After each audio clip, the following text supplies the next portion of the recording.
Hello everyone. Today we will have a session on pteridophytes, the stellar variation, the types of steels and their evolution. Before going into the topic, let us see what a stele is. A stele is a central vascular cylinder with or without the pith and delimited from the cortex by the endodermis.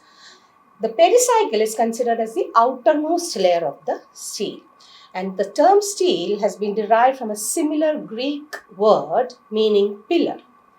The stellar theory was actually proposed by Van Tegum and Duliet in 1886.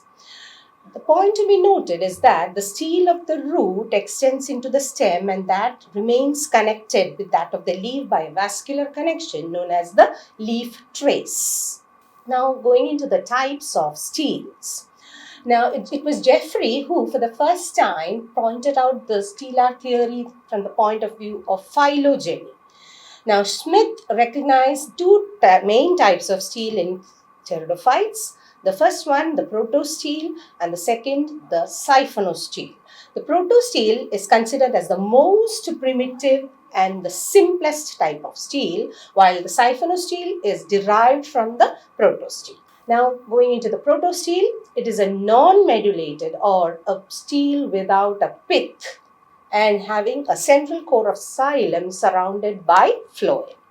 Now, in the fossil xylophytales as well as a number of primitive living ones like Xylotum have this type of stele. This stele gives off leaf traces without a break in the continuity of the enveloping endodermis. And now going into the types, we have haplostele, actinostele, plectostele and mixed protostele. We will learn them one by one. The first one is the haplostele, which is the most primitive among the protosteles. And here the central solid smooth core of xylem is surrounded by phloem. As in the case of Xylotum, the rhizome as well as Selaginella, where the outline, as you can see, is circular or elliptical.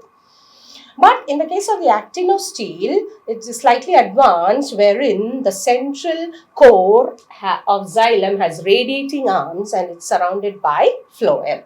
As in the case of Xylotum, aerial stem at the base and Lycopodium serratum. So the diagrammatic representation of the two steles go like this: haplostele and actinostele.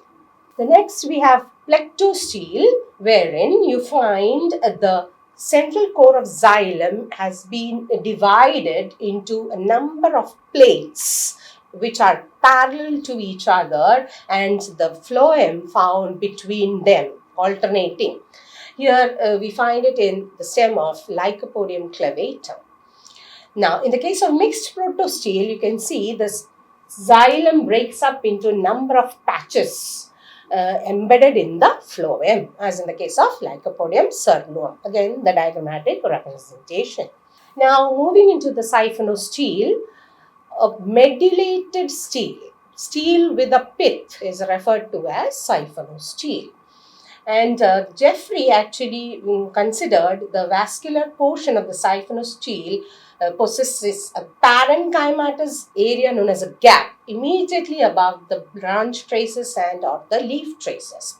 And so on the basis of the presence of these gaps, the branch and the leaf gaps, two types of siphonosteles may be found. One is the cladosiphonic stele, where there are no leaf gaps, while the phyllosiphonic siphonosteles have leaf gaps along with the branch gaps. Now, the siphonostele may be of two types, the ectoploic and the amphiploic. In the case of the ectoploic siphonostele, the pith is surrounded by the xylem ring followed by the phloem ring on the outside. Single phloem ring. In the case of the amphiploic siphonostele, the pith has an inner layer of inner endodermis followed by inner pericycle, then the inner ring of phloem, the xylem, and then the outer ring of phloem surrounded by the outer pericycle and the outer endodermis. So here we have xylem ring surrounded by, flanked on both sides by two phloem rings, as in the case of Marsilea rhizome. Now, the origin of the siphonous steel. uh, Regarding this, we have two main theories. One is the intrastellar or intraxillary origin, and the second one is the extrastellar origin. According to the intraxillary or intrastellar origin, the siphonous steel is evolved by the conversion of the central mass of the xylem into parenchymatous pits. Hence, this theory is also known as the expansion theory. While in the case of extrastellar origin, the pith originated as a result of the invasion of the parenchymatous cells of the cortex into the steel, and hence it takes place through the leaf gaps and the branch gaps, and hence again known as the invasion theory. Now, going into the further types. Now, depending on the presence of non-overlapping or overlapping gaps, the steels may be of the following types. The first one, the solenose steel. Here we find that it's just a single trace gives rise to non-overlapping leaf gaps. So there are no overlapping leaf gaps, and thus such a steel is called solenose steel, which may be both ectofloic or amphifloic, as the phloem is present only at the outer side in the case of ectofloic, and amphifloic we have phloem present on both sides of the xylem. Now, a very complicated one is the dictyostele, where in the case of ferns, a small rhizome having many crowded leaves, and hence you have overlapping leaf gaps, and thus a siphonostele with overlapping leaf gaps is known as a dictyostele, and each unit of the dictyostele, here it is broken up into the units, they are called meristeles. Then we have the polycyclic stele, wherein you find two or more concentric rings of vascular tissue. And this may be again a solenostele or a dictyostele, depending on from where it has been found. And two rings in the case of Pteridium aquilinum, while three in the case of Metonia pectinata have been reported.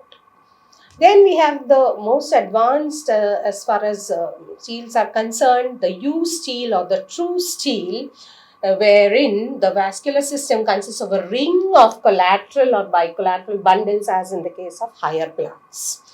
So here we have the intervascular areas and leaf gaps not very clearly distinguished, and this is found in Equisetum.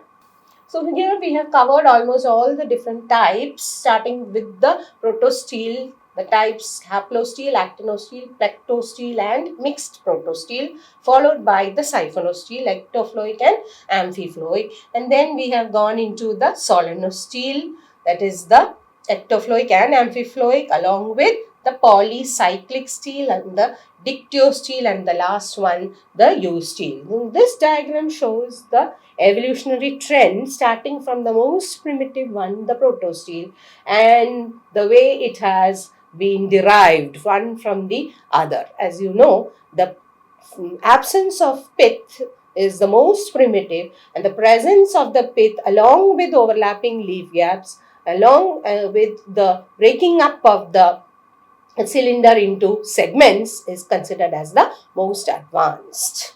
Thank you.